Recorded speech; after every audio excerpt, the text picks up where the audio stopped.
इस वीडियो में हम बात करेंगे यूपीएससी टॉपर 2024 शक्ति दुबे की कॉपी के बारे में और इसका कंपैरिजन करेंगे हम यूपीएससी 2023 टॉपर जो कि है Aditya Srivastava.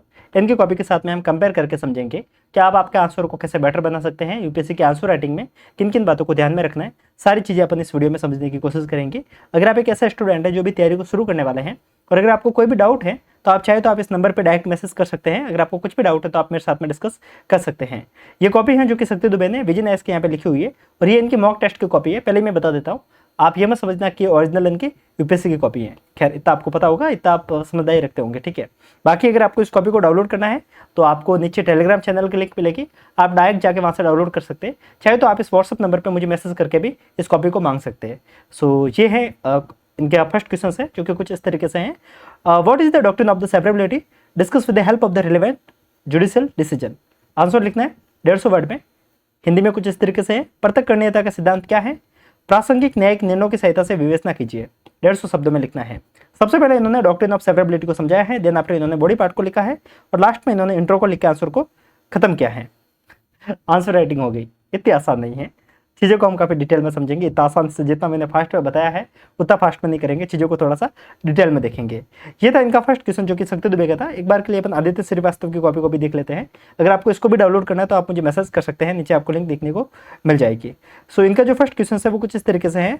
The traditional theatre form of India reflects the ideal and the emotion of society and an individual role in community, discuss with example. 150 word में इसको लिखना है। हिंदी में कुछ इस तरीके से है। भारत के पारंपरिक रंगमंच के रूप में समाजों के आदर्शों और भावनाओं तथा समुदाय की व्यक्ति की भूमिका को दर्शाते हैं। उदाहरण सहित विवेचना कीजिए। तो इस आंसर को आप समझ सकते हैं कि ये आर्ट एंड कल्चर का क्वेश्चन है। तो अपन दोनों को बहुत अच्छे से कवर करेंगे, दोनों को काफी डिटेल में देखेंगे और एक एक चीज को समझने की कोशिश करेंगे कि इंट्रो को कैसे लिखना है, बॉडी पार्ट को कैसे लिखना है, कंक्लूजन को कैसे लिखना है। बट उससे पहले अगर आप एक बार यूपीएससी की तैयारी को सीरियस मोड में पूरा करना चाहते हैं then I will recommend you PW only IAS, जिनके साथ में जुड़कर आप यूपीएससी की तैयारी को काफी शानदार मोड में पूरा कर सकते हैं। अगर आप यूपीएससी 2027 के लिए तैयारी कर रहे हैं तो यहाँ पर आपको संकल्प बैच देखने को मिल जाएगा, संकल्प 2027 बैच देखने को मिल जाएगा जो कि आपको इंग्लिश और हिंदी में देखने को मिल जाएगा। वहीं पर अगर आपका मीडियम इंग्लिश है तो यहाँ पर आपको पिनेकल 2027 बैच देखने को मिल जाएगा। इसकी फीस है वो है 13,499 रुपये।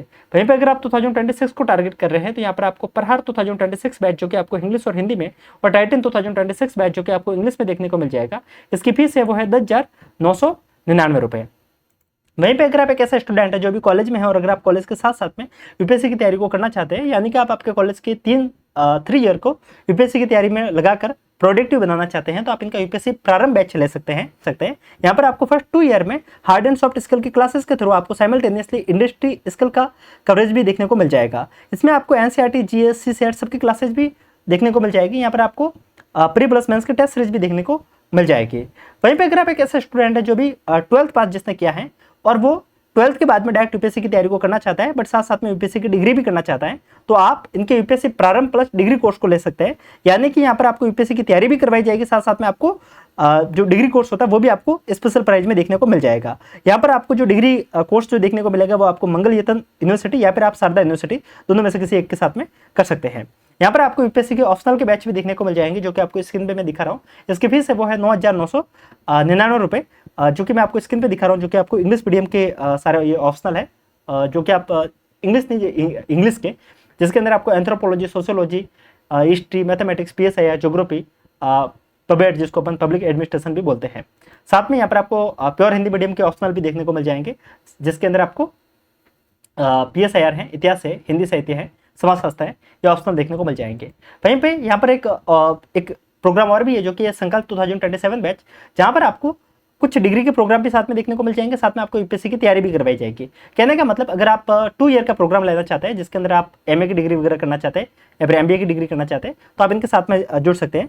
इसके अंदर आपको डिग्री प्रोग्राम प्लस यूपीएससी की तैयारी दोनों करवाई जाएगी। और इसकी अधिक जानकारी के लिए आप नीचे विजिट कर सकते हैं डिस्क्रिप्शन में मैं आपको लिंक प्रोवाइड कर दूंगा, तो आप वहाँ पे जाके चीज़ों को देख सकते हैं।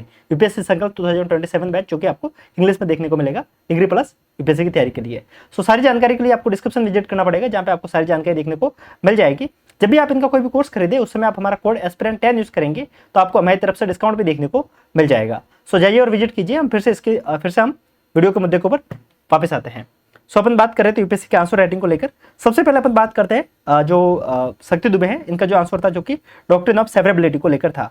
सबसे पहले समझते हैं कि डॉक्ट्रिन ऑफ सेवरेबिलिटी होती क्या है। डॉक्ट्रिन ऑफ सेवरेबिलिटी आपने सबसे पहले इसका जिक्र सुना होगा, वो सुना होगा लक्ष्मीकांत में। जब आप लक्ष्मीकांत में आर्टिकल 13 को पढ़ते हैं तो वहां पे आपको डॉक्ट्रिन ऑफ सेवरेबिलिटी का जिक्र देखने को मिलता है।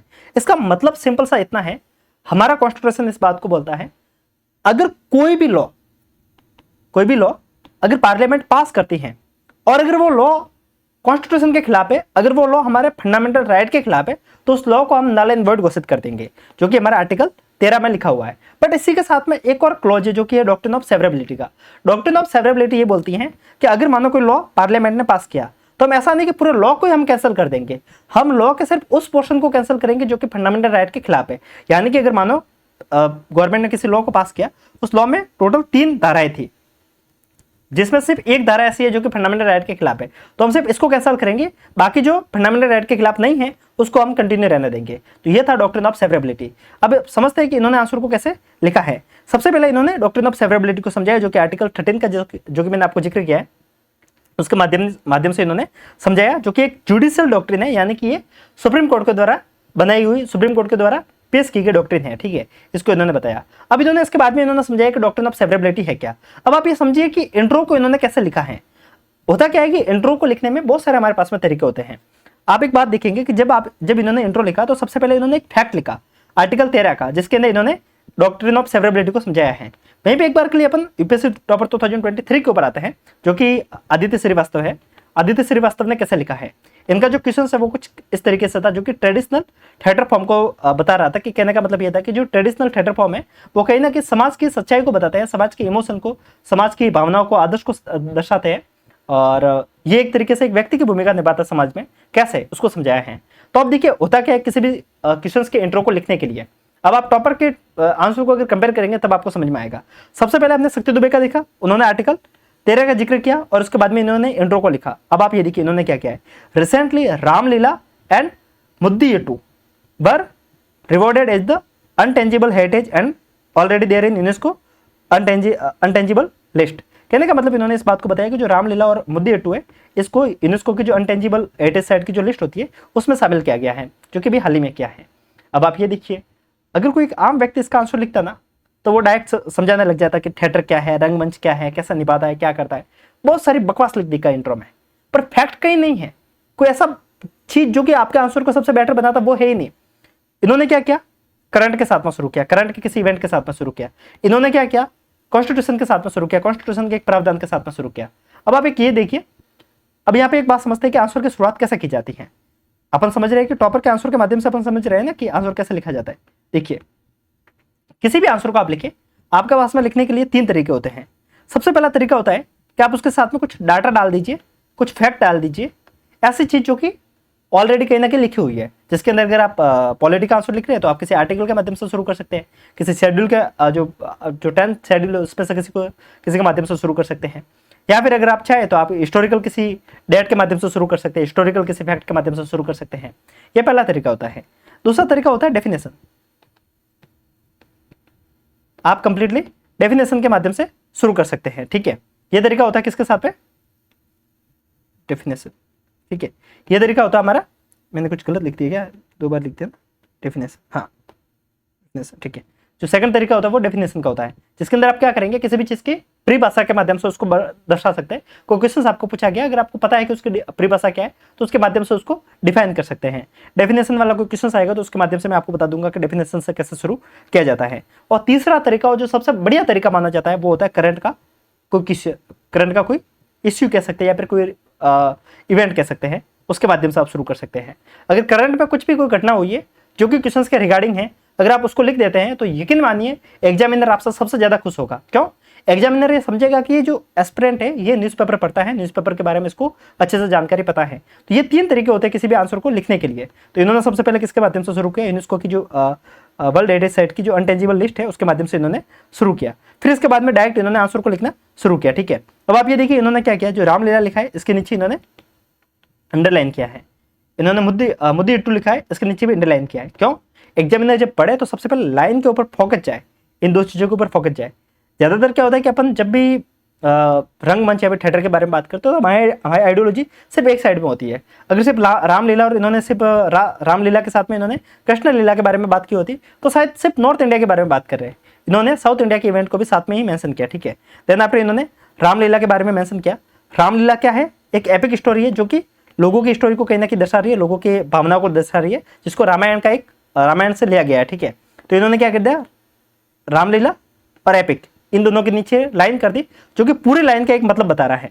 देन आफ्टर कृष्ण लीला मेंशन किया, कोष्टक किया, और उसके बाद में इन्होंने लव के ऊपर कोष्टक बना दिया। इससे क्या समझ में आ रहा है आपको कि अपन को भी पता है कृष्ण लीला क्या है, वो कहना कि लव अफेक्शन को दिखा रहा है, लेकिन पूरी लाइन में कुछ भी लिखा है, लाइक मथुरा के बारे में जानकारी दी है, सब कुछ दिखा है, ठीक है। भले एग्जाम में पूरी चीज पढ़े ना पढ़े, कृष्ण लीला और लव को जरूर पढ़ेगा, तो इससे उनको पूरा कंटेक्स्ट समझ में आ जाएगा। ये तरीका होता है एक आम व्यक्ति के बारे में और एक टॉपर के आंसर को लिखने में। टॉपर कैसे लिखता है कि आपका आंसर पूरा पढ़े भी नहीं आपको समझ में आ जाएगा कैसा आंसर लिखा है। वैसे अगर मैं बात करूंगा ना कि आदित्य श्रीवास्तव, तो इनके मैथ्स के आंसर बहुत ज्यादा बेटर है शक्ति दुबे से कंपेयर करेंगे तो। वैसे शक्ति दुबे की मैथ्स में नंबर भी ज़्यादा नहीं है। अगर हम बात करेंगे मैथ्स में जो सबसे ज़्यादा नंबर है वो आई थिंक रैंक 13 में कुछ है, कोई व्यक्ति है, उनके नंबर सबसे ज़्यादा है मैथ्स में, ठीक है। शक्ति दुबे से ज़्यादा नंबर तो सेकंड के भी हैं, रैंक नंबर 3 है, उनके भी मार्क्स ज़्यादा है मैथ्स में अगर हम बात करेंगे तो, ठीक है। सो खैर अपन उसके ऊपर बात नहीं करते हैं, अपन वापस से शक्ति दुबे के ऊपर आते हैं जहाँ पे इन्होंने डॉक्ट्रिन ऑफ सेपरेबिलिटी को समझाया है। देन आफ्टर इन्होंने कॉन्स्टिट्यूशनल प्रावधान को समझाया है कि जो भी चीज़ कॉन्स्टिट्यूशन के खिलाफ होगी उसको स्ट्रक डाउन कर दिया जाएगा, ठीक है। और सिर्फ उसी पोर्शन को उसी पोर्शन को हटाया जाएगा जो कॉन्स्टिट्यूशन के खिलाफ है, ठीक है। इन दो चीज़ों को मीन्स लिख कर इन्होंने आंसर को यहाँ पे एक बॉडी पार्ट को इन्होंने खत्म किया, ठीक है। इसके बाद में इनका जो क्वेश्चन का सेकंड पोर्शन था वो क्या था कि रिलेवेंट जुडिशियल डिसीजन के माध्यम से बताइए, ठीक है। तो देन आपने इन्होंने जो रिसेंट के जो जुडिशियल डिसीजन है उसके माध्यम से इन्होंने समझाना शुरू किया, क्योंकि रिसेंट के नहीं जो सबसे पहले के थे, जिसके अंदर सबसे पहले इन्होंने AK गोपालन केस को समझाया, जहाँ पे इन्होंने डॉक्ट्रिन ऑफ सेवरेबिलिटी के बारे में जानकारी दी कि वहाँ पे सुप्रीम कोर्ट ने डॉक्ट्रिन ऑफ सेवरेबिलिटी के बारे में जानकारी दी थी, जो कि एक बेसिक स्ट्रक्चर का पार्ट है। इसके बाद में इन्होंने बाकी चीज़ों को समझाया जो कि रिसेंट के कुछ इवेंट है, उसके माध्यम से इन्होंने समझा कर आंसर को खत्म किया। अब यहाँ पे एक चीज़ देख सकते हैं कि इस वाले क्वेश्चंस में कहीं ना कहीं फैक्ट की थोड़ी सी कमी देखने को मिल रही है। वहीं पे अगर आप यहाँ पे देखेंगे तो इन्होंने कृष्ण लीला को समझाया, रामायण को समझाया, ये सारी चीज़ सिखाई। उसके बाद में इन्होंने केरला के मुद्दी एट्टू के बारे में भी जानकारी यहाँ पे लिखी है। देन आफ्टर इन्होंने इस बात को दिखाया कि reflecting individual role in community, ये कम्युनिटी में कैसे एक व्यक्ति का अदा करता है, व्यक्ति के रूप में रोल अदा करता है, उन चीज़ों को इन्होंने समझाया है, जो कि कहीं ना कहीं एक आर्ट फॉर्म समाज को अपने आदर्श को दर्शाने में पूरा हेल्प करता है। जो थिएटर फॉर्म होता है ना, वो सिर्फ थिएटर नहीं है, वो कहीं ना कहीं समाज का आईना है। ये 2015 का क्वेश्चन भी था, 2015 में क्वेश्चन पूछ रखा यूपीएससी ने कि इंडियन थिएटर या फिर Indian cinema is the mirror of the society, यानी कि जो भारतीय सिनेमा है वो समाज का आईना है। इसके माध्यम से क्वेश्चन भी यूपीएससी ने पूछ रखा है। तो आप समझ सकते हैं कि आप जब यूपीएससी के पुराने क्वेश्चंस को करेंगे तभी आपको बहुत सारे नए फैक्ट देखने को मिलते हैं, आंसर को लिखने की एक भूमिका देखने को मिलती है। तो ये था कंप्लीटली आंसर जो कि इन्होंने लिखा है, इन चीज़ों को इन्होंने समझाया है। और लास्ट में इन्होंने there is a theatre traditionally we have a mean of the socialisation need to preserve them for the future of generation and see and learn. कहने का मतलब हमारे पास में बहुत सारे थिएटर फॉर्म है जिसको बचाने की जरूरत है ताकि फ्यूचर जनरेशन भी उसको देखे, जो कि एक सोशलाइजेशन का एक तरीका है, कहीं ना कहीं समाज को बिठाने का, समाज को समझाने का सबसे बढ़िया तरीका है थिएटर फॉर्म। आज के समय में लोग देखते नहीं है, नहीं तो पहले के समय में रामायण जब लगती थी काफ़ी लोग बैठते थे, समझते थे उसको, और वो रामायण सिर्फ रामायण नहीं थी। काफ़ी लोग रामायण को धर्म के साथ में जोड़ के देखते हैं। रामायण सिर्फ धर्म का एक माध्यम थोड़ी ना है, रामायण आपको लगभग इंसानियत की हर चीज़ को समझाने के लिए काफ़ी है। तो वो चीज़ें अगर एक रंगमंच के माध्यम से अगर आपको दर्शाया जा रहा है तो कितना सही है कि समाज को एक ही साथ में सारे जो गुण होते हैं वो हम डिलीवर कर रहे हैं। तो इस माध्यम से उन्होंने पूरे आंसर को लिखा है, ठीक है। अपन चाहे तो और भी आगे क्वेश्चंस को देख सकते हैं जो कि इन्होंने आर्ट एंड कल्चर का लिखा है, जो कि सांची के स्तूप के बारे में पूछा गया है। बट मुझे लगता है कि अगर आपने जीएस बेसिक नहीं पढ़ा है तो आप इन आंसर को नहीं लिख सकते। आप एक बात देखेंगे, जैसे कि फर्स्ट क्वेश्चन इनका क्या था, डॉक्ट्रिन ऑफ सेपरेबिलिटी का था, और आदित्य श्रीवास्तव का क्या था, जो कि थिएटर फॉर्म का था। आप समझिए अगर आपके पास में बेसिक नॉलेज नहीं है तो आप आंसर नहीं लिख पाएंगे। काफ़ी लोग क्या करते हैं कि पहले दिन से आंसर राइटिंग करनी है, पहले दिन से आंसर राइटिंग करनी है। आप इस बात को समझिए, आप तैयारी शुरू कर रहे हैं, अगर आपके दिमाग में कंटेंट नहीं है तो आप एग्जाम में क्या लिखेंगे। सवाल अपने आप से पूछिए, किसी और से मत पूछिए। जैसे कि इनका जो सेकंड क्वेश्चन है वो ऑफिस ऑफ गवर्नर के रिगार्डिंग है। भारत के संवैधानिक शासन को संरक्षित करने के लिए राज्यपाल के पद को रूपांतरित करने की आवश्यकता है। राज्यपाल के पद से जुड़े हालिया विवादों के आलोक में विवेचना कीजिए, जो कि 150 शब्दों में लिखना है। The office of the governor need to transform to preserve the constitutional governance in India, discuss in light of the recent controversy surrounding the governor office. अब आप ये देखिए कि रिसेंट में गवर्नर के ऑफिस के रिगार्डिंग क्या कंट्रोवर्सी हुई है। सबसे पहले आपको ये पता होना चाहिए, उससे पहले आपको पता होना चाहिए कि गवर्नर क्या है, गवर्नर के पास में पावर क्या है और गवर्नर कैसे अपने पावर को मिसयूज करता है। जब गवर्नर अपने पावर को मिसयूज करता है, अगर आपको ये पता है तब आप बता सकते हैं कि मिसयूज जो हो रहा है उसको कैसे रोका जा सकता है। पहले आपको ये तो पता होना चाहिए कि इश्यू क्या है, तो इसके लिए आपके पास में नॉलेज होना बहुत जरूरी है। अब काफी लोग क्या करते हैं कि पहले दिन से आंसर राइटिंग करेंगे, पहले दिन से आंसर राइटिंग की नहीं जाती, पहले दिन से कंटेंट को पढ़ा जाता है। अगर आप चीजों को सही से ऐसे ही समझना चाहते हैं तो आप चाहे तो हमारे एनसीईआरटी कोर्स के माध्यम से समझ सकते हैं। यहाँ पर हमने एनसीईआरटी को बहुत अच्छे से कवर करवाया है। आप में से काफी लोग ऐसे हैं जो तैयारी को करना चाहते हैं और इस बात से परेशान है कि कहाँ से पढ़े क्यों, क्योंकि आपको समझ ही नहीं आ रहा है। तो हमने यहाँ पे सब कुछ कवर किया है कि अगर आप चाहे तो तैयारी की शुरुआत कहाँ से कर सकते हैं। हमने यहाँ पर आपको एनसीईआरटी की पूरी क्लासेस प्रोवाइड की है, हिंदी और इंग्लिश मीडियम में सारी चीजें समझाई है, नोट्स भी प्रोवाइड किए हैं, जो कि हमने सब कुछ हमने आपको 750 रुपये में अवेलेबल करवाया है। यहाँ पर हम आपको ये भी बता रहे हैं कि अगर आप बिना कोचिंग के साथ में पढ़ना चाहते हो तो आप बिना कोचिंग के पूरी तैयारी कर सकते हैं। इस कोर्स को करने के बाद में आपको फिर किसी और की नीड रहेगी भी नहीं, क्योंकि हमने एनसीईआरटी को इतना अच्छे से कवर करवा दिया है कि अगर आप एक बार बेसिक समझ जाते हैं तो फिर आप उस सब्जेक्ट को आराम से स्टैंडर्ड बुक के माध्यम से खुद पढ़ सकते हैं। देखिए, लक्ष्मीकांत को पढ़ना आसान नहीं है पर मुश्किल भी नहीं है। मुश्किल किनके लिए नहीं है? जिनको बेसिक पता है, जिनको अगर गवर्नर क्या है, राष्ट्रपति क्या है, यानी कि प्रेसिडेंट क्या है, पीएम क्या है, लोकसभा क्या है, राज्यसभा क्या है, एंटी डिफेक्शन लॉ क्या है, स्पीकर क्या है, ये सारी चीजें पहले से पता होती है ना, वो व्यक्ति आराम से लक्ष्मीकांत पढ़ सकता है। जिसको पता ही नहीं है वो कैसे पढ़ेगा? जिसको ये नहीं पता कि सुप्रीम कोर्ट क्या है, हाई कोर्ट क्या है। तो हमने इस कोर्स में कहीं ना कहीं इन चीजों का कवर किया है। अगर आप चाहें तो इसके अंदर इनरोल हो सकते हैं। इन सबके साथ में हमारा एक फ्री कोर्स भी है जो सभी लोगों के लिए, अगर आप चाहें तो इसके अंदर इनरोल कर सकते हैं, जो कि ChatGPT का कोर्स है, जो कि सभी लोगों के लिए बिल्कुल फ्री ऑफ कॉस्ट है। डिस्क्रिप्शन में लिंक मिलेगी, जाकर विजिट कर सकते हैं। साथ में कुछ भी डाउट है तो आपको नंबर मैंने आपको बताया है, इस नंबर पर आकर मुझे मैसेज कर सकते हैं। मिलते हैं ऐसे वीडियो के साथ में, तब तक के लिए आप मुझे बताइए वीडियो कैसा लगा। कुछ भी आपके मनोदशा है तो इस नंबर पर आकर मुझे बताइएगा, ताकि मुझे पता रहे कि मेरे वीडियो से कितने लोगों को हेल्प हो रही है। मिलते हैं, तब तक के लिए नमस्कार, जय हिंद।